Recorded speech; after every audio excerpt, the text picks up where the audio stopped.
Is there any information you received, warrant officer, as to where exactly the deceased was in the kitchen when he was shot at? Ebe hona le tlhahiso leseding e itseng e wileng wa e fumana hore o ne a le kae hantle ka hare ho kitchen ka mono ha ketsahalo eno e ne e etsahala kgahlano le yena. Kitchen e nyane haholo. The kitchen is too small or too confined. Then o latela ka mo nka reconstructang crime scene ka teng. Ke bona hore deceased na fura le tsa monyako a le bo hareng ba kitchen. Well, based on my reconstruction of the crime scene, my inference would be that the deceased could have had his back against the kitchen door, somewhere towards the center of the kitchen. Ngendlela ke mina ngibona ngakhona ukuthi okanye mase ngizama ke ukuthi ngiphinde ngakhe leso sigameko engqondweni yami kubuka ngathi lona umufi umhlani wakhe ubebhekene nomnyango should ube flathela umnyango wase kitchen kanti ke kwangathi ubemile nje ukuyela emaphakathini we kitchen. What is the estimation that you could give from where the deceased was standing and the kitchen door? Joale ebe papiso ka fanyona ma bapile mo mofu aneng a le teng le monyako wa kitchen. I will have to refer through the photographs here and the witnesses perusing through the file here to get ukuze ngikwazi ukuphendula lapho kuyomele ke ngibheke khona la kulezi izithombe kanti ke ulobe yaphenya ngefile yakhe. Ask the question. According to your knowledge, when Senzo Meyiwa was shot, where was he facing? What was his position in the house? Guess what he says? He says that Senzo Meyiwa's back was towards the door when he got shot, which is a direct contradiction of what Tumelo had said. He said that Senzo Meyiwa pinned the suspect against the wall. Wait. Before we go anywhere further, do you remember the testimony of this guy, the Ngasha guy? He said he saw a person who was wearing white facing, look, his back was against the wall in that window. Wait. Do you remember the question asked to Zandi Tumelo and others? What was Senzo Meyiwa wearing on the day? And Zandi Tumelo was clear to say the t-shirt that Senzo Meyiwa has worn on the day was white. The Ngacha guy said he saw a person with a white shirt, his back facing that wall. And then advocate, Mosia, Captain Mosia said that Senzo Meyiwa was shot facing the other direction. His back was against the wall. Pa!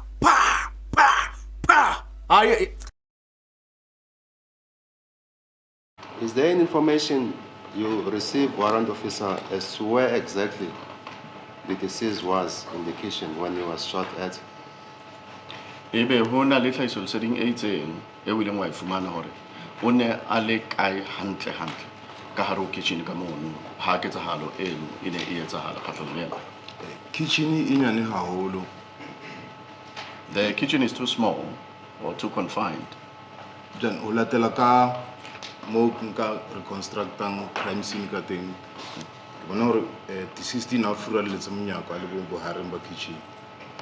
Well, based on my reconstruction of the crime scene, my inference would be that the deceased could have had his back against the kitchen door, somewhere towards the center of the kitchen.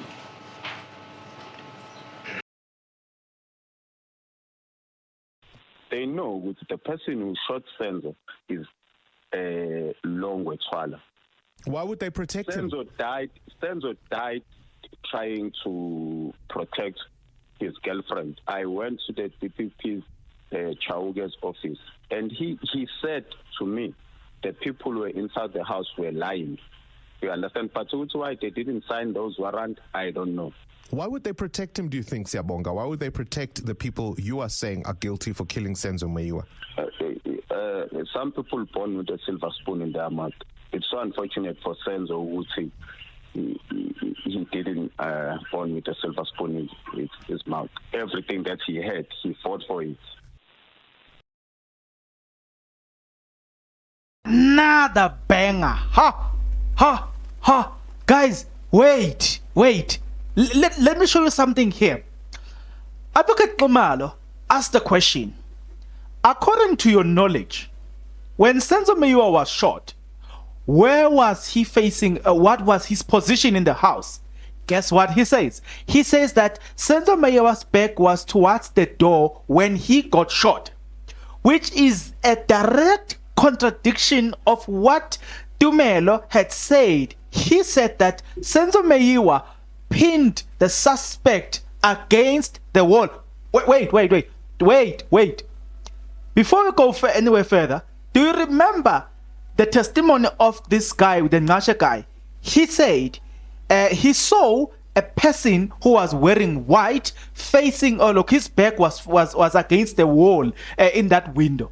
Wait. Do you remember the question asked to Zandi Mthoko and others? What was Senzo Meyiwa wearing on the day?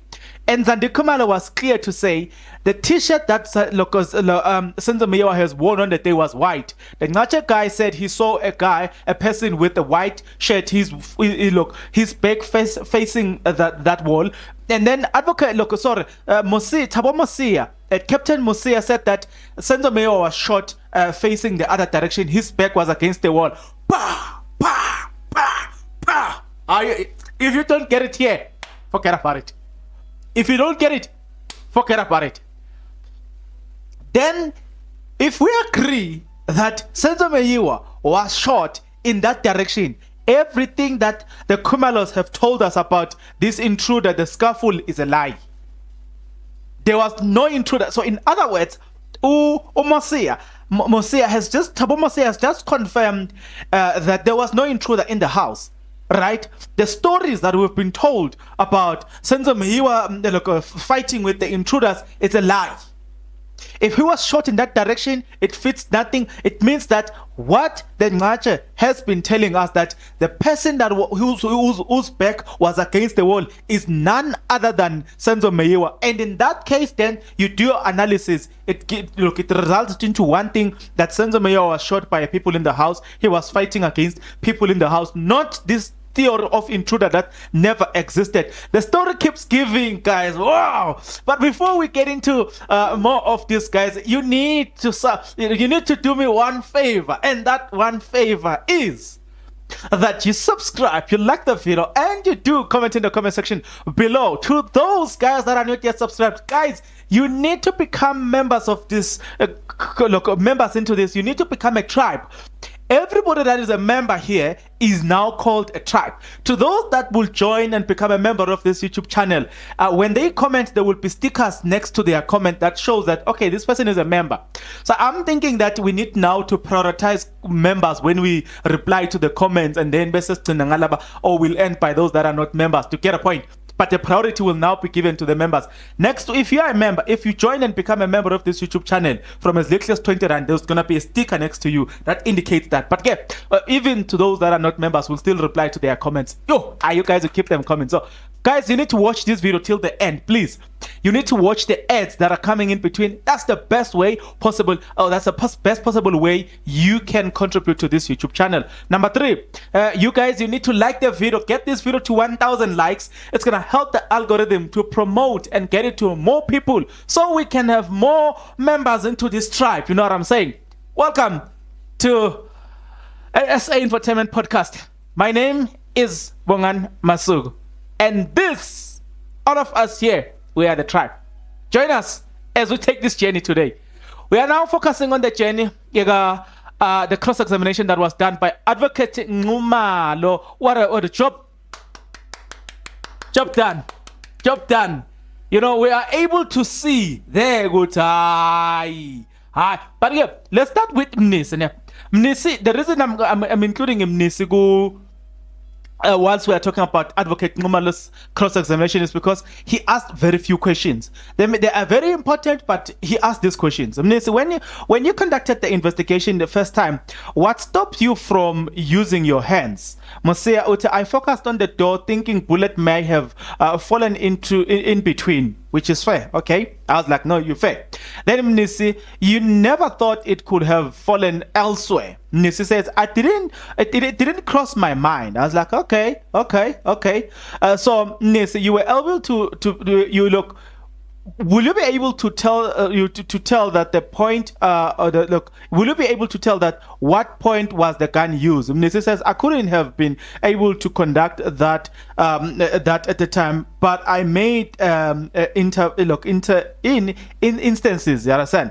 It might have been firearm that doesn't inject a cartridge. Okay, he continued to give us such things. And then that alone, right? It therefore tells us that accused number 3, who is accused in this case, he was found with a 9mm gun. 9mm gun doesn't do this, so it means that the gun that was used in that house is a revolver, right? Based on the bullet fragment found on the scene, Mnisi asks, is it if it didn't occur to him that shot had been fired. Mosia says, I conducted that based on the damage on the door and another hole on the kitchen, and that shot or where shot was fired. Was there a metal detector that you guys used? And then I like that question as well, because remember Thabo Mosia said that the provincial and the national people have got a lot of material to detect things. Then his answer in the corner, it was very good. Hey? I was like, okay, I get it. He says that no, because the metal pots in the house and it would have confused us. And I was like, okay, no, it's fair enough. So then he asked about the specialized equipment that this task team investigation are using and all the stuff. And then that's where this guy told us good to know. These guys, they come with a material that is very important, and them alone have such a material. But there we go now. Advocate Tumelo then. Let's get into Advocate Tumelo. Did you see the bedroom door opposite the bathroom door? Nisi says yes. Did you take a swab there? Notice this word. Did you take the swab there? This becomes important as we proceed. I'm going to show you this. Mosia says, no, I didn't. Why did it? Why? Advocate Tumelo asks, why? Mosia, I was not motivated on the I was not motivated on the kitchen door because people were frequently using that door. So almost according to the information that that emanated, Kelly went to the bedroom one, and suspect tried to open that door, right? That's what I focused on for the touch DNA and the fingerprint. Okay. Okay, no problem. You will remember, Angiti Bati, when this thing started, Kelly Khumalo had ran to the bedroom, and then she came back, by the way. Yeah, that woman, she's brave. She came back.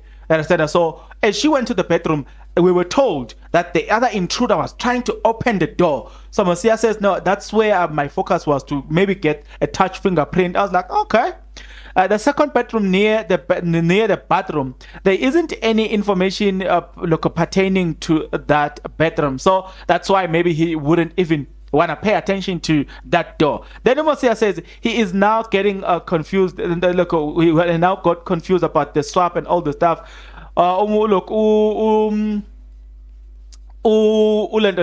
Advocate Watno Asika taking Nxumalo, and then today he then began again. But here is an interesting look at something that we need to focus in here. Now we then understand, no man guys, there was no intruder here. The fabricated story of intruder does not exist. You know why? Because Captain Thabo Mosia, it is wrong for people to report a crime 4 hours later, because then it allows a tempering of that crime. Meaning to say, if a crime is happening now, we are expected to report it now, so that Bonade rush as quick as possible and get as much evidence as possible.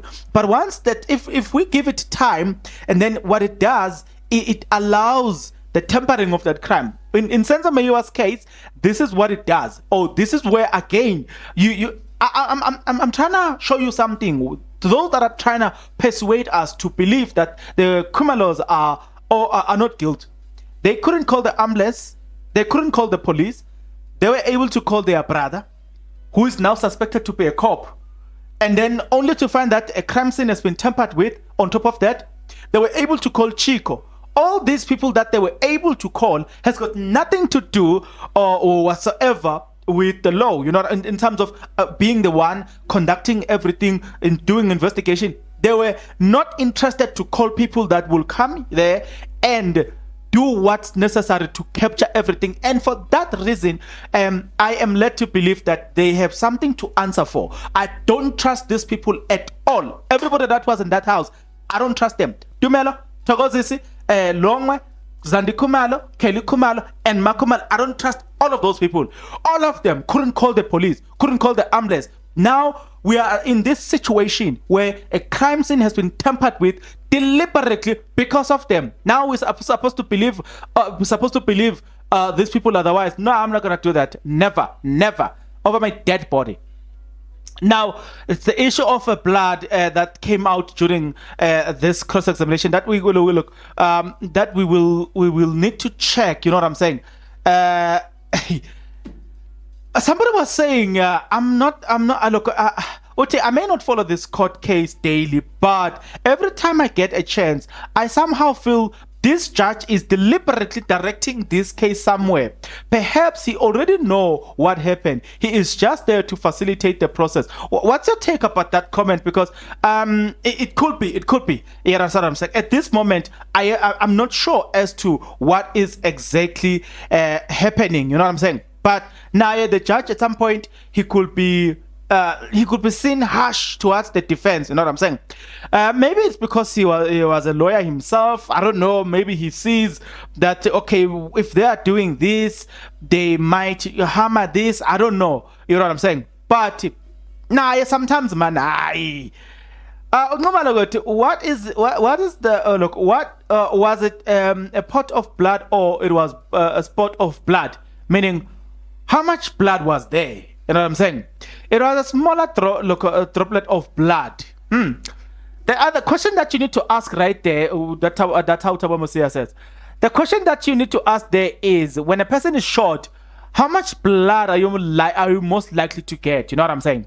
Especially since you are being shot here. The question is, how much blood are you most likely to get? That question will be. Please bear in mind this question. We will need to wait for the people ballistic expert when they come here, because they work with guns. They must be able to tell us that if I shoot you from this distance, you know what I'm saying, and you're in a close range, we call it a close range. Yes, if I shoot you in a close range, how much blood am I expecting, you know what I'm saying, to pour from your body? Unlike if I'm shooting you from a distance, you know, it does matter. It matters a lot. As I cannot explain it now because I'm gonna make this video longer, but it does matter. I think it's something that we will explain it when we talk about when the ballistic expert come, because I know for a fact. I'll give an example. In a shooting range, you are taught that this is how you need to shoot a suspect when there is a danger. You know what I'm saying? That's why you even given position where you can sit down and shoot a person who's standing up. You know what I'm saying? So the penetration of that bullet will come this way, downward facing upward, and that is to protect if ever there is a person behind here. So I'm saying it does matter how, with the positioning of the shooter, it will be looked upon by examining the scar on Senzo Meyiwa. All of those things, it does tell you, good, okay, if the position of the shooter was in this direction and it was a close range, then you are expecting blood to pour out in this manner, to get a point. So this is very, very important. It also show us a direction where we're going. Pay attention to this. It's not, these details are not in vain. But yeah, Advocate Tumelo, what would be correct? Look, would it be correct to say swap 3 and 4, which was found on the floor near the TV stands, match the deceased? I think so. That was Mosia. Swap 6, which you look on the kitchen wall, match the deceased. Oh, hey, on the kitchen. Now we're going back to the kitchen. Hey, we're going somewhere. I hear you. I do not look. I do not support the fact to the DNA result. So let's wait for those guys who are dealing with that.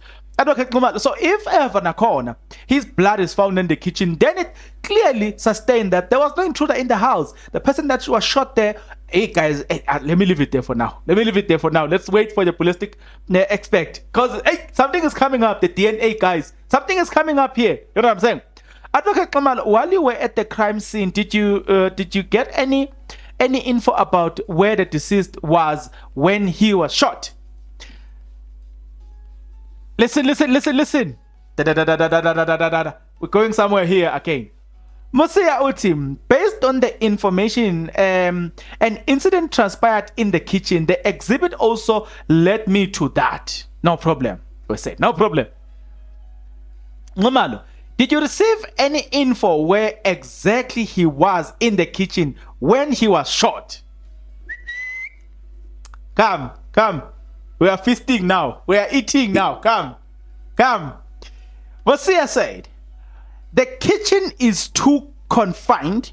Based on my reconstruction, my inference could be the deceased had his back facing the kitchen door.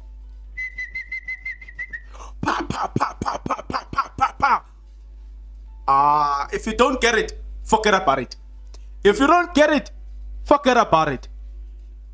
The Ngacha guy, as I've told you in my introduction, what did he see? He saw a man wearing a white shirt. His back facing that kitchen door, right? Mosia says, no. The guy who shot Senzo Meyiwa was shot facing, he's collaborating the evidence given by the Ngache son. Guys, if you don't get it here, forget about it. So, the scuffle being told, or narrated by Tumelo Mthoko Zandi Mthoko, it's a lie. It's never happened. You know what I'm saying? It's a lie. Yabona guys, the NDPP is right when they say the people who were in the house must be prosecuted. Guys, based on the evidence that the state is bringing, I've long said that the Mkuba is in the house. You know what I'm saying? What do you say? How do I translate that in English? Guys will translate that in the comment section below, because minangiti you know what I'm saying? This time the person that is bewitching you is not the neighbor. The person that is bewitching you is in the house. The person that did this is in the house. Now it makes sense. Now I'm gonna give you a video this weekend. It makes sense when Sfiso Meyiwa said that no, there was no intruder in that house. He said that I can tell you that the person that shot Senzo Meyiwa was not a hitman. And I'm gonna give you details. The details that he gave, they're very important, but we'll do that during this weekend. Don't worry. I'll also respond to your comment this weekend as well. Yeah, so don't worry.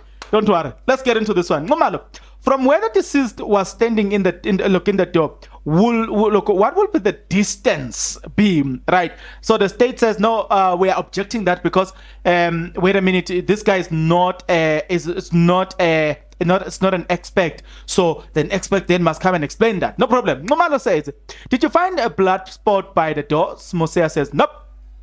The door kitchen, or to the door of the kitchen isn't a solid door. Is it a solid door, or does it have any panel? Mosia says the edge of the door is a wood. Inside in the middle looks like there is a cavity between two layers of the door. So when we look in civil engineering, when we talk about cavity wall, we mean look, this is mostly done in a situation where it is maybe if you are building in a place that is wet, so you use what we call it a cavity wall. A cavity wall, it's when you put a brick in. Look, you're building this wall, you put a brick and you put another brick, and then you leave some space in between for this water to evaporate. So I'm trying to paint a picture to say the door that he's talking about, he's saying that door, it looks like that there was a bit of a space in between that door, but you know what I'm saying, it got that thing, and then it's got that. I think you know doors like that, right? Even most of the time your bedroom doors,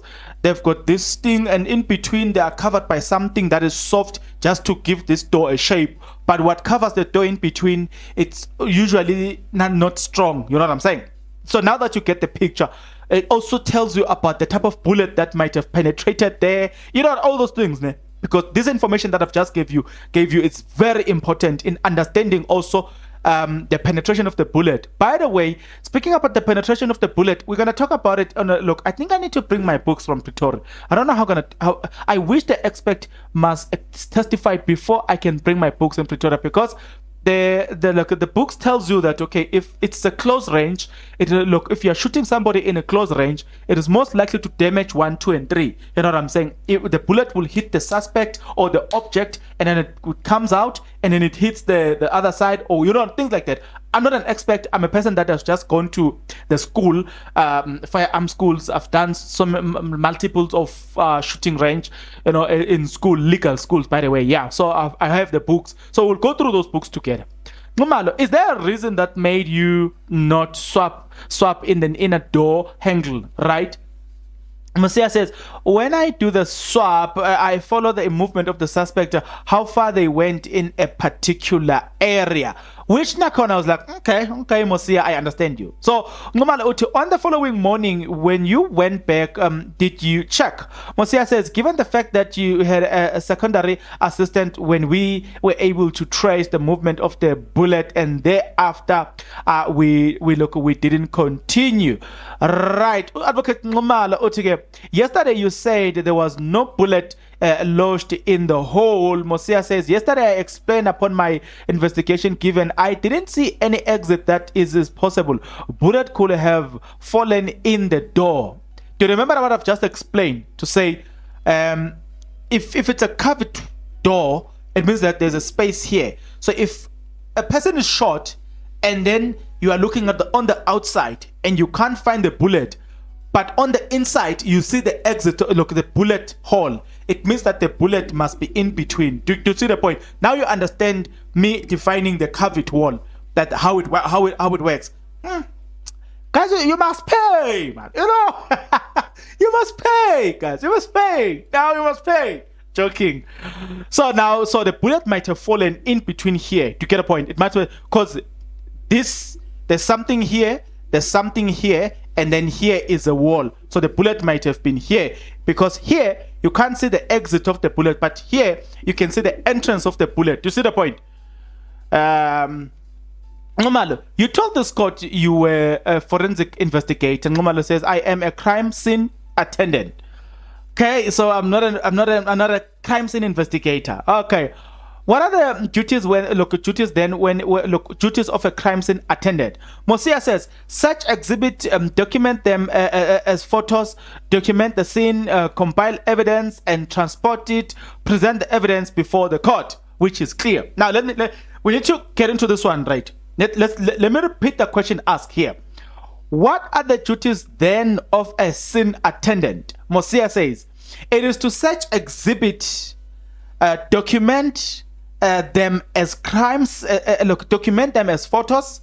3, document the scene, compile evidence, and transport it. and then present the evidence before court. So we're expecting Mosia to compile or bring us a picture in a form of bring us an evidence, or take us into confidence as well in a form of a picture, to get a point. Now, Utu, you told this court the bullet may have gone into the panels of the door, which is what I was explaining. If it's a covered wall, then the bullet might have been here. Utumansila, yes, it didn't occur to you. It might have ricocheted to elsewhere in the kitchen. Utige, Mosia, the people who will have known how the gun works are ballistics, right? So then there was an adjournment. Then again, yeah. Let me get this few questions then. Utige Omosi, Utige, oh, this is what Advocate Tumelo says. Did you interview anyone at the scene? Mosia says yes. Tumelo says who? Mosia says I am uncertain about who in particular, because I didn't know them except Kelly. All right. Tumelo says your knowledge is as flawed as you were there as a forensic investigator. Tumelo, I disagree. My execution of duties is based on instruction I received, or now listen carefully. This is important.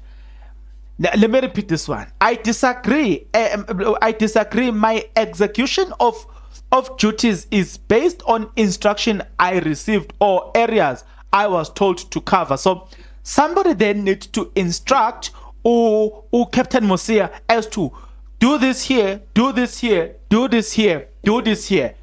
Now, at the back of your mind, you are having look at the back of your mind, if this is going to be proven, because at this moment it's just an allegation that Uncle Themba Khumalo is a cop, so he might have his friends that might have told them that. I remember that there's this 4-hour lapse as well, so this tampering of this crime.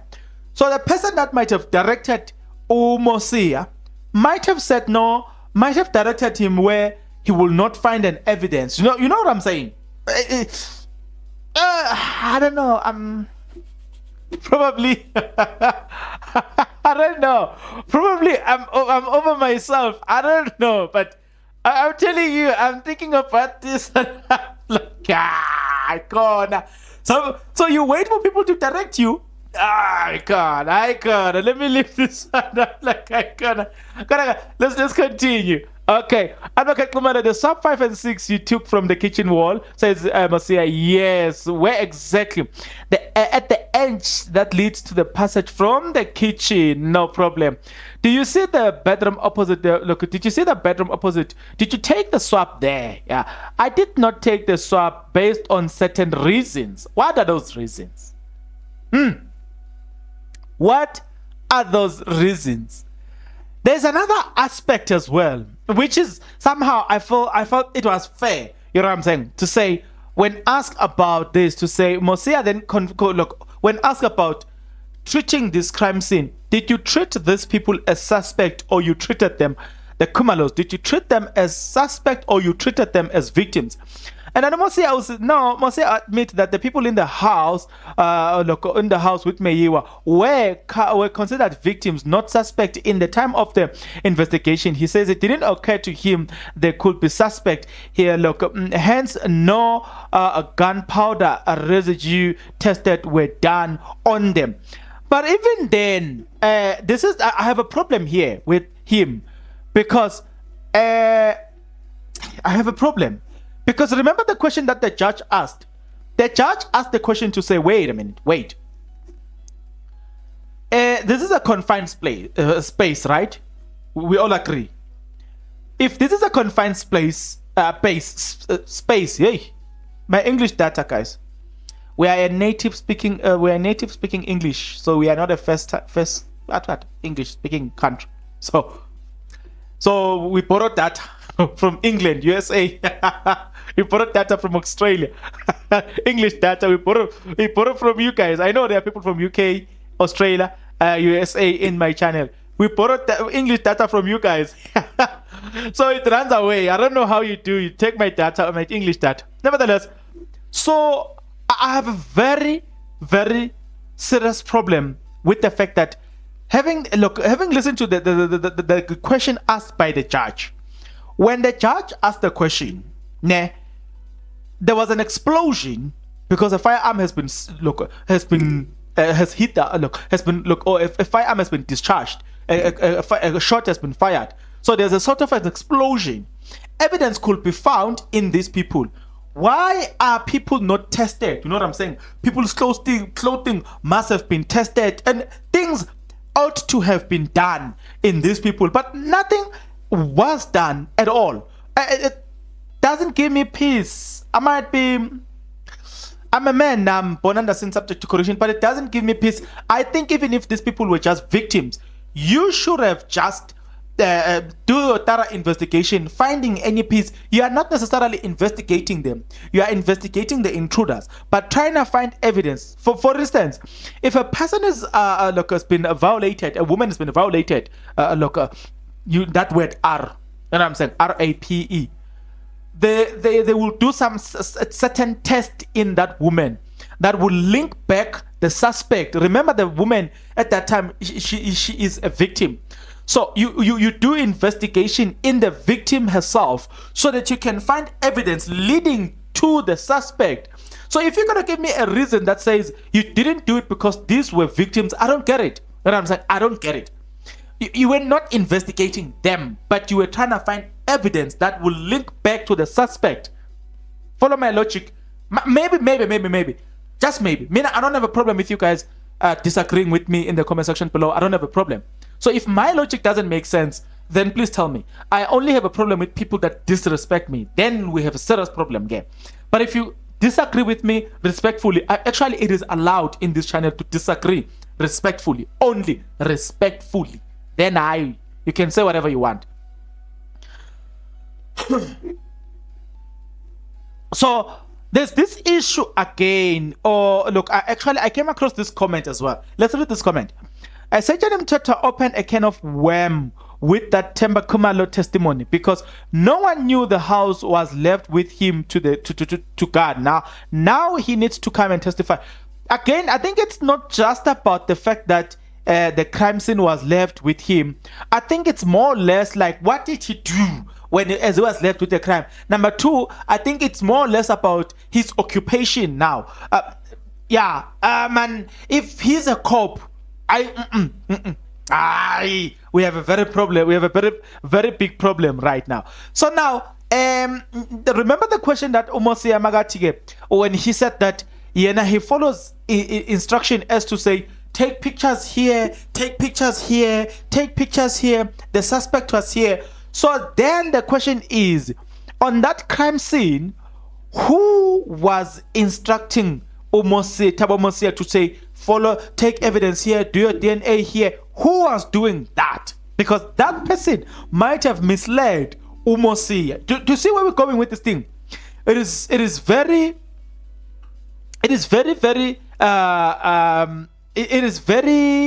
what can I say? It is very disturbing when you come to think of it.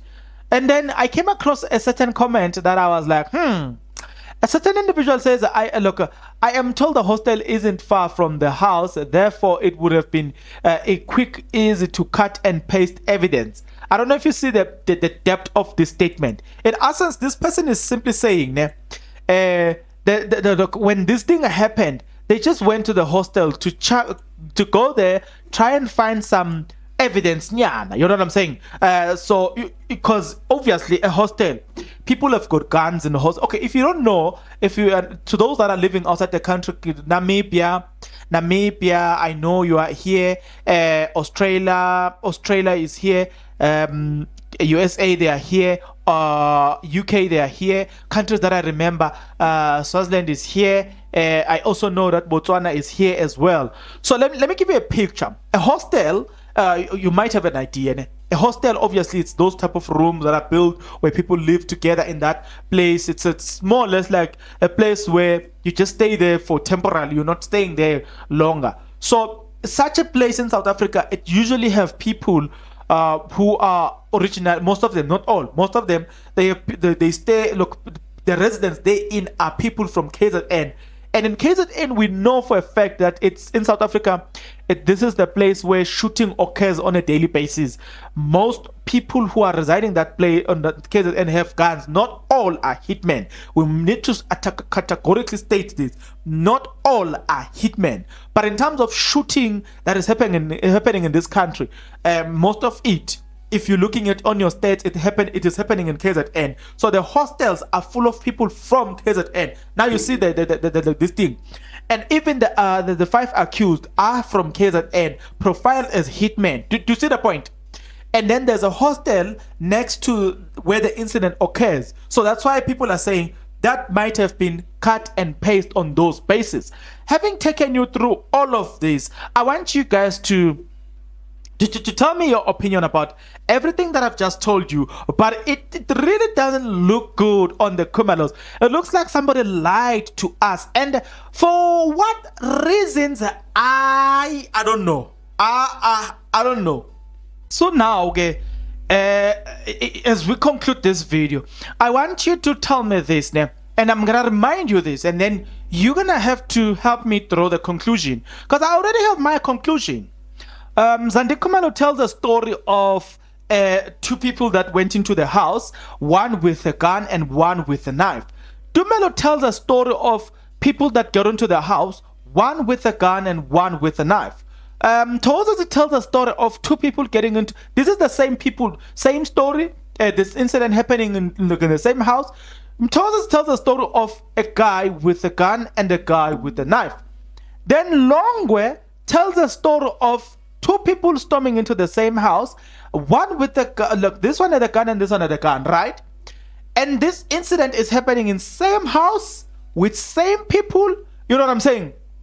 Now, follow me. Zandi Tumelo tells a story of a scuffle that happened inside the house when the intruders got into the house. Mthokozisi says the same thing. Tumelo says the same thing. No problem. In everything that is being said here, we're saying, okay, we're following. Then there's this guy called Longwe, a guy with so much audacity. He's so audacious. He's got a bulletproof body together with the other people that were in the house. You know what I'm going to tell you? You know why I say they've got bulletproof body? Because in what occurred in that house, they still had that audacity to fight people who were armed. And the people who were armed was very dumb, no problem. And the story that is being told is that Senzo Mayiwa had pinned one of the suspects against the wall, right? So the suspect allowed him to come closer. They've got weapons. They allow these people to come closer, touch them, do whatever they want. Do you see the point?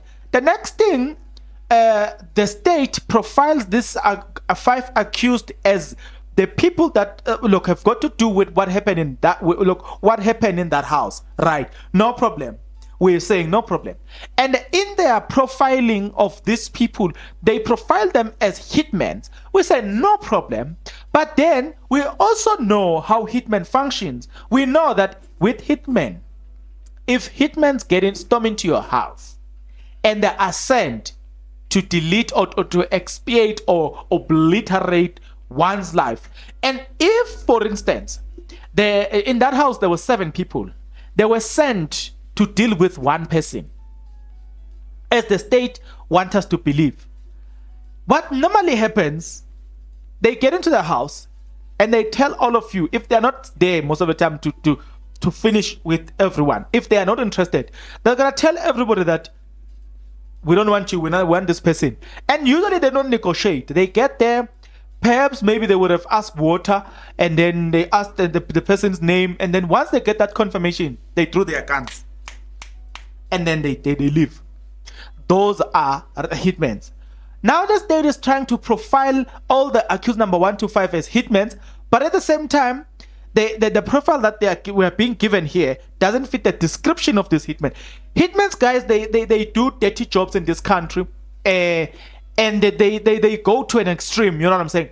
The hitmen are are involved in the killing that is happening when we talk about the ruling party. We've seen a lot of them being gunned down by hitmen. So I'm telling you, hitmen do go an extra mile of killing high-profile people in this country.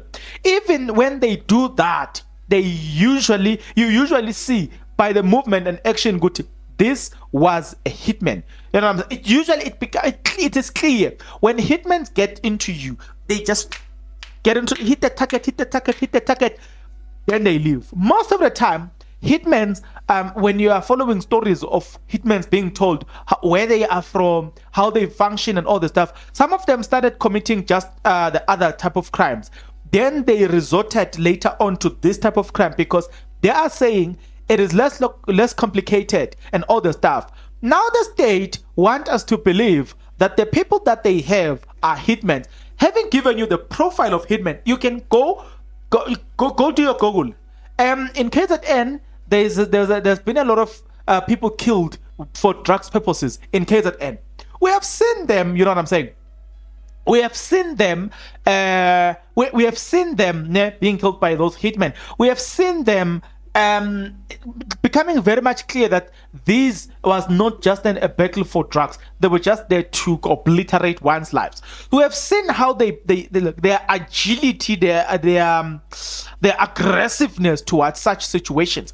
Having said all of that, and then you take that picture that I've just painted here, you then go to the story, you take the Kumalos and the story of the Intruders, you put these people, the Intruders, here, and you put the profile that I've just given you here, and then you start to contrast them, or you weigh these against each other, and then you say, nah, it doesn't make sense.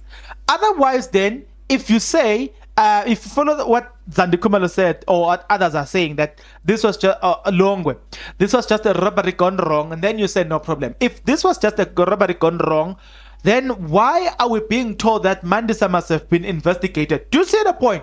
That, guys, I'm emphasizing this, that some of us, we really did not arrive at the point where we see that there are a lot of questions that need to be answered by the Kumalos because the story there doesn't add up. Let me say, for instance, beside the SMSs where Kelly Kumalo said that she wanted to get rid of Senzo Meyiwa via SMSs. That's what she told us. Now, we learn later on, hey guys, this story foot is so interesting.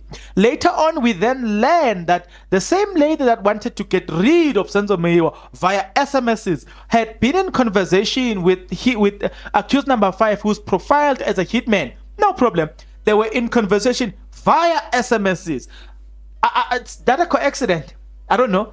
They were in conversation via SMSs. Now there's an SMS that says Senzo Meyiwa, look, he wanted to get rid of Senzo Meyiwa via SMSs. So we take all of that, we say, oh, okay, we're weighing one versus against the other one. They're putting it together, it says it's equals to 2. That's according to us. And then on top of that, focus on this, on top of that, this is Kelly Kumalo who is saying that this is a baby daddy, blah, blah, blah. So on top of that, you've got Kelly Kumalo behaving in a very suspicious way.